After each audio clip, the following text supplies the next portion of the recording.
There was a boy once, Eli. He wasn't born broken. He wasn't born angry or lost. No, he started off the same as anyone. A child with wonder in his eyes, always asking why, and dreaming in colors. But the world didn't care about that boy. Not in the way he needed. His father would come home late, loud and full of rage. His mother would disappear into silence. He learned to tiptoe through the house, memorizing every creak in the floorboards like landmines. The dinner table was a war zone, words thrown like knives. And no one ever said sorry. But what damaged Eli wasn't just the trauma. It was the denial of it, the pretending, the forced smiles in public. The way no one ever said, "Hey, something's wrong here." That gaslighting of reality itself became the poison. You see, a human mind is resilient, but it's not invincible. Trauma doesn't just sit in memory. It embeds in the body. It warps the nervous system. It rewires how someone sees the world, others, and most tragically themselves. It teaches a child that they are not safe, not worthy, not real. And over time, that child grows. The mask grows with him. Eli became charming, funny. He learned how to read people, to shapeshift into whatever they needed. He became a master at it.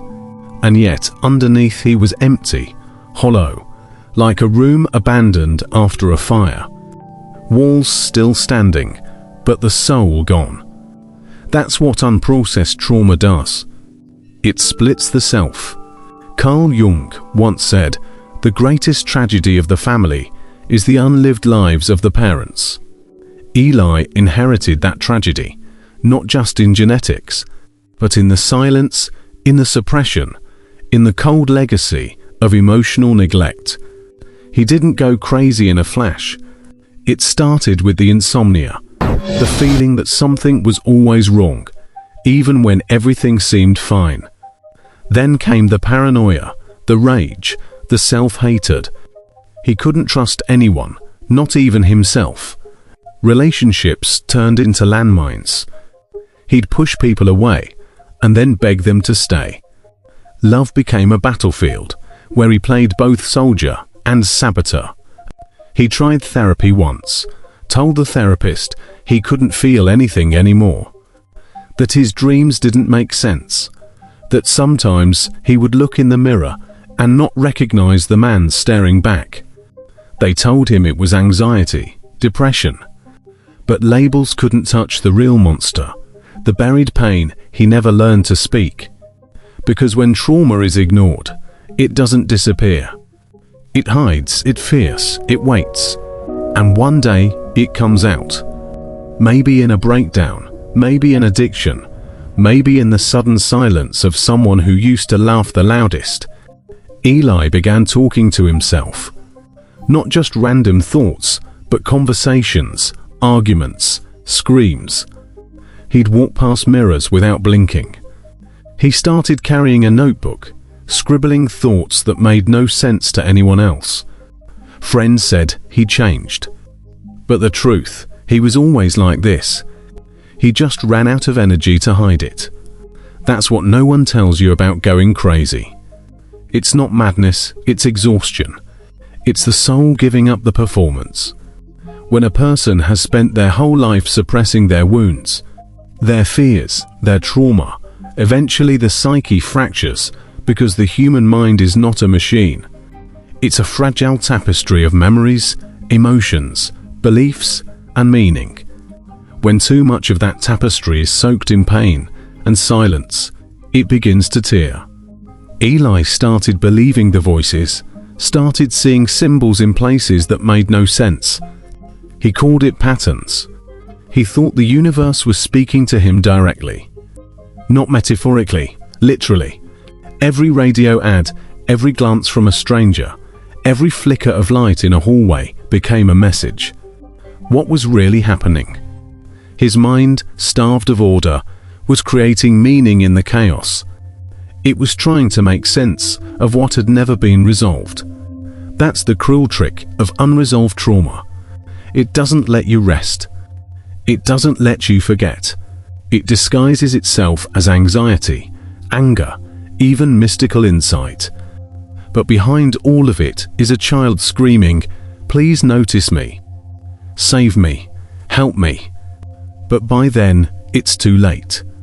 Because the world doesn't understand madness. It fears it. It turns it into a spectacle. And Eli, like so many others, became another cautionary tale. Another statistic. Another what went wrong. He didn't go crazy because he was weak. He went crazy because he was strong for too long. Some call it madness, but Kyung had another word for it. Individuation. The process of becoming whole by facing the dark, chaotic parts of the self. But for someone like Eli, it didn't feel noble. It felt like drowning, like being pulled into the depths of something ancient and terrifying. Something that didn't speak in words, but symbols, fragments, screams behind closed doors.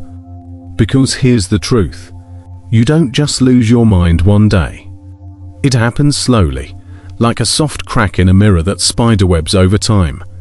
From the outside, they might say he just snapped, but they didn't see what happened before. The parts that weren't loud, the nights that were silent, the moments no one else was there for. When you bury the past, you don't kill it. You multiply it. Unhealed trauma becomes a ghost. And ghosts don't die, they haunt. Eli wasn't just dealing with memories. He was carrying the entire emotional weight of years of abandonment, confusion, shame, and unspoken grief. Every moment he stayed silent as a child. Those moments screamed back at him as an adult. This is where the line between sanity and insanity begins to blur. In psychology, we often talk about the false self, the version of you created to survive. Not to live, not to thrive, just to survive. This false self wears masks, tells people what they want to hear, and buries the truth so deep that even you forget it's there. But that truth doesn't forget you. One day, the mask cracks. The persona can't hold the weight anymore. And when it shatters, what's left? Just the shadow. The side you never wanted to meet. The rage you said wasn't yours. The grief you claimed didn't matter. The voice inside you that whispered, you were never loved the way you needed to be. This is what going crazy really is. It's not an illness. It's not demonic. It's not even irrational. It's the human psyche breaking under the weight of pretending. Madness is the soul's protest. It's the scream of a mind that has been silenced for too long. And in a strange way, it's also a chance. Because when everything collapses, when the lies fall away, when the mask shatters, when the world no longer makes sense, you're finally left with the one thing that might save you. The truth. But it's not pretty. Eli's truth was this. He was abused. He was neglected. He was never seen for who he really was. And for years, he told himself it didn't matter. But it did. It always did. Carl Jung believed that healing begins when the unconscious is made conscious.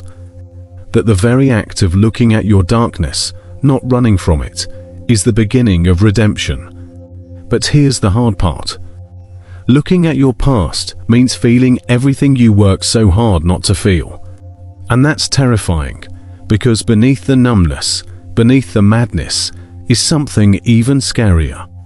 Vulnerability. To go into your shadow, you must become soft again. You must grieve.